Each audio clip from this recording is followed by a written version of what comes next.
my future doctors, welcome back to my YouTube channel Way to Medical College. Today we are discussing about the important chapter chemical bonding. Chemical bonding बहुत ही important chapter है क्योंकि NEET में हर साल इससे question आता है। क्योंकि ये जो बहुत ही important क्वेश्चन, इसमें बहुत सारी टाइप के क्वेश्चन बन सकते हैं। तो ये आप अच्छे से हम ये अच्छे से पढ़ेंगे, अच्छे से समझेंगे। So let's start. Chemical bonding, देखो केमिकल बॉन्डिंग अगर हम देखें इसमें हम वैलेंस इलेक्ट्रॉन्स, अगर हम देखेंगे वैलेंस इलेक्ट्रॉन्स कौन इलेक्ट्रॉन्स होते हैं। वैलेंस इलेक्ट्रॉन्स वो इलेक्ट्रॉन्स होते हैं जो बॉन्डिंग में पार्टिसिपेट करेंगे, जो इलेक्ट्रॉन्स बॉन्ड बनाएंगे, जो बॉन्ड बनाएंगे, जो आउटर वैलेंस शेल में होते हैं उनको बोलते हैं वैलेंस इलेक्ट्रॉन्स। देखो अगर हम देखेंगे हमारा जो पीरियोडिक टेबल है, देखो hydrogen, helium, lithium, beryllium, boron, helium alkali metals, alkaline earth metals, इनकी जो हाइब्रिडाइजेशन है, देखो इनकी जो आउटर इलेक्ट्रॉनिक कॉन्फ़िगरेशन इनकी क्या है NS1, इनकी क्या है NS1, इनकी क्या है अल्कलीन अर्थ मेटल की NS2। फिर यहाँ से यहाँ तक स्टार्ट होता है P ब्लॉक एलिमेंट। देखो boron family, carbon family, nitrogen family, oxygen family, fluorine family and ये हेलोजेंस। देखो सॉरी ये नोबल गैसेस। देखो अगर हम देखेंगे ये boron family, boron, aluminium, gallium, indium and tellurium. देखो इनकी जो इलेक्ट्रॉनिक कॉन्फ़िगरेशन है वो है NS2 NP1 NS2, फिर उसके बाद कार्बन फैमिली NS2 NP2, फिर nitrogen family NS2 NP3, NS2 NP4 and NS2 NP5 and NS2 NP6। तो अगर हम देखेंगे इसकी ये इनकी इलेक्ट्रॉनिक कॉन्फ़िगरेशन है।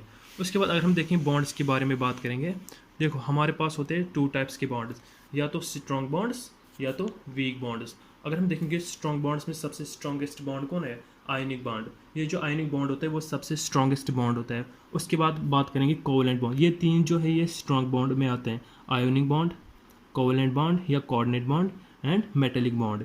ये तीन ये स्ट्रॉन्ग बॉन्ड्स में आते हैं। उसके बाद अगर हम देखें वीक बॉन्ड्स, वीक बॉन्ड्स में आते हैं दो टाइप के बॉन्ड्स, या तो hydrogen bonding and van der Waals force, hydrogen bonding and van der Waals force. अगर हम इसमें देखेंगे सबसे स्ट्रॉन्गेस्ट बॉन्ड, इसमें सबसे ज़्यादा आयोनिक बॉन्ड सबसे स्ट्रॉन्गेस्ट है। उसके बाद कोवेलेंट, उसके बाद मेटेलिक। इसमें अगर वीक में देखेंगे इसमें हाइड्रोजन बॉन्ड होता है स्ट्रॉन्ग देन वान डर वाल्स फोर्स। उसके बाद अगर हम एक क्वेश्चन देखेंगे why atoms undergo bond formation. अगर हम देखेंगे ये जो अगर हमारे पास एटम होता है, दो एटम्स होते हैं, वो आपस में बॉन्ड क्यों बनाते हैं? Why atoms undergo bond formation, तो उसका आंसर है atoms combine in order to reduce their overall potential energy.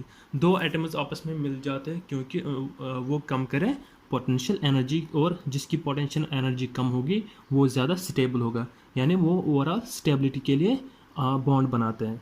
अगर हम देखेंगे देखो energy is inversely proportional to stability, जितनी ज़्यादा एनर्जी हो उतनी कम स्टेबिलिटी हो। डेट इज़ ये जो आपस में मिलते हैं बॉन्ड बनाते हैं तो उससे एनर्जी कम होती है, जब एनर्जी कम हो जाएगी तो स्टेबिलिटी इंक्रीज हो जाएगी। तो उसके बाद देखो अगर हम देखेंगे अट्रैक्शन और रिपल्शन होते हैं। देखो अगर हम देखेंगे अट्रैक्शन में क्या होता है, अट्रैक्शन में होता है एनर्जी इज रिलीज्ड। जब अट्रैक्शन दो चाहे कैटायन एंड एनायन आपस में जब अट्रैक्शन होती है तो एनर्जी रिलीज होती है। जब एनर्जी रिलीज होती है डेट इज स्टेबिलिटी इंक्रीज हो जाती है किसमें? अट्रैक्शन में। उसके बाद अगर हम देखें रिपल्शन में क्या होता है, रिपल्शन में energy is absorbed and stability is decreased. जब रिपल्शन होती है हम देखते हैं अगर आपस में दो इलेक्ट्रॉन्स लेंगे, जो आपस में रिपल करेंगे, जब रिपल करेंगे तो या दो एटम्स हम लेंगे वो जब रिपल्शन हो दिखाएंगे तो एनर्जी एब्जॉर्ब होगी तो स्टेबिलिटी कम होगी। तो उसके बाद अगर हम देखें जो अट्रैक्टिव फोर्स होते हैं, attractive force long range force होते हैं और repulsive force short range forces होते हैं। उसके बाद अगर हम देखेंगे इसका एक कर्व जो है ये बहुत इंपॉर्टेंट कर्व है। देखो इसमें अगर हम देखें पोटेंशियल एनर्जी पॉजिटिव, यहाँ से पॉजिटिव और यहाँ नेगेटिव। अगर हम देखें यहाँ पे देखेंगे ये जो अट्रैक्टिव फोर्स वो किसके बराबर है? रिपल्सिव फोर्स के बराबर। Attractive force is equal to repulsive forces. तो अगर हम देखेंगे अगर हम दूर जाएंगे, अगर हम यहाँ इस साइड मूव करेंगे देखो तो अट्रैक्टिव फोर्स आर डोमिनेट। जब अट्रैक्टिव फोर्सेस डोमिनेट होंगे डेट इज स्टेबिलिटी इंक्रीज। अगर हम नज़दीक जाएंगे, अगर हम इस साइड जाएंगे लेफ्ट साइड, तो क्या होगा? Repulsive force are dominate. जब रिपल्सिव फोर्स डोमिनेट हो जाएगा that is energy stability decrease. उसके बाद हम स्टार्ट करेंगे, ये तो थोड़ा बेसिक कॉन्सेप्ट है। उसके बाद देखें हम थ्योरीज ऑफ केमिकल बॉन्डिंग। उसके बाद theories of chemical bonding. Number 1 theory क्या है? Causal Lewis concept. Causal Lewis concept उसके पोस्टुलेट्स अब हम देखेंगे कॉसल लिविस कॉन्सेप्ट। उसके बाद अगर हम देखें, देखो अगर हमारे पास जो एटम होता है उसमें होता है kernel plus outer electron, kernel plus outer electron. Outer electron मतलब जो वैलेंस इलेक्ट्रॉन है।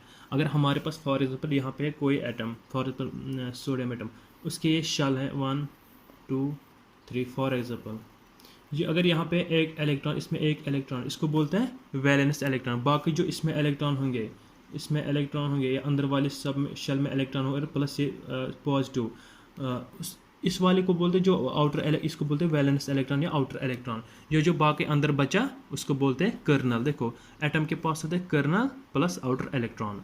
उसके बाद atoms undergo bond formation by, अगर हम देखेंगे एटम आपस में बॉन्ड बनाते हैं कैसे, atom undergoes bond formation by या तो ट्रांसफर ऑफ इलेक्ट्रॉन्स, या तो ट्रांसफर ऑफ इलेक्ट्रॉन करेंगे, या बाय शेयरिंग ऑफ इलेक्ट्रॉन्स, या तो शेयर दोनों, ये एक एटम एक इलेक्ट्रॉन देगा, दूसरा एटम दूसरा इलेक्ट्रॉन देगा, तो आपस में बॉन्ड बनाएंगे, या तो शेयरिंग ऑफ, या तो देगा इसको कम्प्लीटली शेयर करेगा इसको इलेक्ट्रॉन्स। उसके बाद every atom has tendency to have 8 electrons in its outermost shell, उसको क्या बोलते हैं लिविस ऑक्टेट रूल। अगर हम देखेंगे एक ऑर्बिट में कितने इलेक्ट्रॉन होते हैं, 8 इलेक्ट्रॉन्स होते, आउटर मोस्ट शेल में 8 इलेक्ट्रॉन्स होने चाहिए। एवरी एटम हैज़ टेंडेंसी, हर एक एटम की एबिलिटी ये टेंडेंसी है कि वो मतलब आउटर शेल में 8 इलेक्ट्रॉन ऑक्यूपाई करेंगे, 8 इलेक्ट्रॉन ऑक्यूपाई करेंगे। उसको बोलते हैं Lewis octet rule, Lewis octet rule.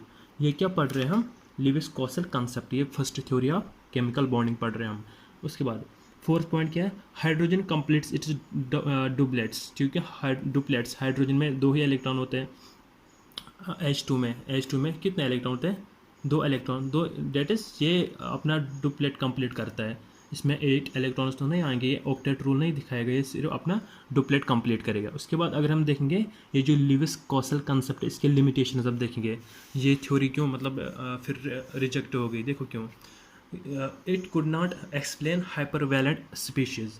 देखो अगर हम देखेंगे इसने क्या बोला था, लिविस ऑक्टेट रूल अगर हम देखेंगे या लिविस कॉसल कंसेप्ट, इसने बोला था ये जो कोई भी एटम हो वो दिखाता है Lewis octet rule, that is outer shell में 8 इलेक्ट्रॉन्स आएंगे। देखो अगर हम देखेंगे PCl5 ने इसमें कितने हैं, फॉस्फोरस ने 5 बॉन्ड बनाए, दैट इज़ इसके पास 10 इलेक्ट्रॉन्स आते हैं आउटर शेल में। PCl5 देखो अगर क्योंकि मैंने क्या बोला आपको, बॉन्ड बनाते हैं ओनली वैलेंस इलेक्ट्रॉन्स, इसने PCl5 है 1, देखो 1 2 3 4 5 6। देखो अगर हम देखेंगे इसने, इसके पास कितने क्लोरीन है, फॉस्फोरस पर 1 2 3 4 5 6, Cl 6 इलेक्ट्रॉन्स, तो 6 क्लोरीन मतलब एक बॉन्ड 2 इलेक्ट्रॉन, 3 4 5 6 7 8 9 10 11 एंड 12 2 3 4 5, देखो ये तो एक्स्ट्रा हो गया। देखो इसके पास 5 क्लोरीन एटम्स अटैच्ड है फॉस्फोरस के साथ, डेट इज इसके आउटर शेल में कितने इलेक्ट्रॉन आते हैं, 10 इलेक्ट्रॉन। इसको क्या बोलते हैं, हाइपरवैलेंट स्पीशीज या IF7। इसमें भी कितने 7 + 7 इट इज़ 14 इलेक्ट्रॉन इसमें आते हैं आउटर शेल में, डेट इज इनको बोलते हैं हाइपरवैलेंट स्पीशीज। ये भी एक्सप्लेन नहीं किया किसने, लिविस कॉसल रूल, उसने लिविस ने भी ये नहीं दिखाया, ये उसका लिमिटेशन है हाइपरवैलेंट स्पीशीज। उसके बाद they could not explain hypovalent species में जिसमें आउटर इलेक्ट्रॉन में 8 से कम इलेक्ट्रॉन होंगे। देखो इसमें क्या है BCl3, अगर हमारे पास ये BCl3 यानी बोरान, उसके पास सिर्फ कितने हैं 1 2 3, BCl3 देखो इसके पास कितने इलेक्ट्रॉन है 1 2 3 4 5 6, यानी इसके आउटर शेल में सिर्फ 3 इलेक्ट्रॉन है। या FeCl2 इसमें 4 इलेक्ट्रॉन आते हैं। तो डेट इज़ इसको इनको बोलते हैं hypovalent species, that is outer electron में 8, आउटर शेल में 8 इलेक्ट्रॉन्स नहीं है, आउटर शेल में 8 इलेक्ट्रॉन से कम इलेक्ट्रॉन्स है, 8 से कम इलेक्ट्रॉन्स है, उसको बोलते हैं, उसको क्या बोलते हैं, हाइपोवैलेंट स्पीशीज। अगर हम देखेंगे उसके बाद और एक लिमिटेशन क्या है, दे could not explain stability of odd electrons molecule. और हमारे पास है ये NO nitrogen oxide, nitrogen dioxide, chlorine dioxide. देखो ये सर इनको बोलते हैं odd electron species. Odd electron species में दैट इज इनके जो आउटर इलेक्ट्रॉन है, आउटर शेल है, उनमें ऑड इलेक्ट्रॉन स्पीशीज आते हैं।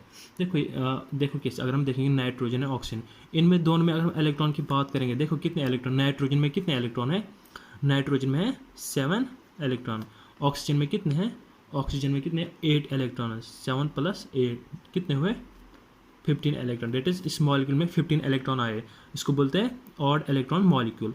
उसके बाद अगर हम देखेंगे ऐसे नाइट्रोजन डाइऑक्साइड में, इस नाइट्रोजन में कितने हैं 7 प्लस ऑक्सीजन में कितने हैं 8 + 8 की दैट इज 16, कितने हुए 23 इलेक्ट्रॉन्स।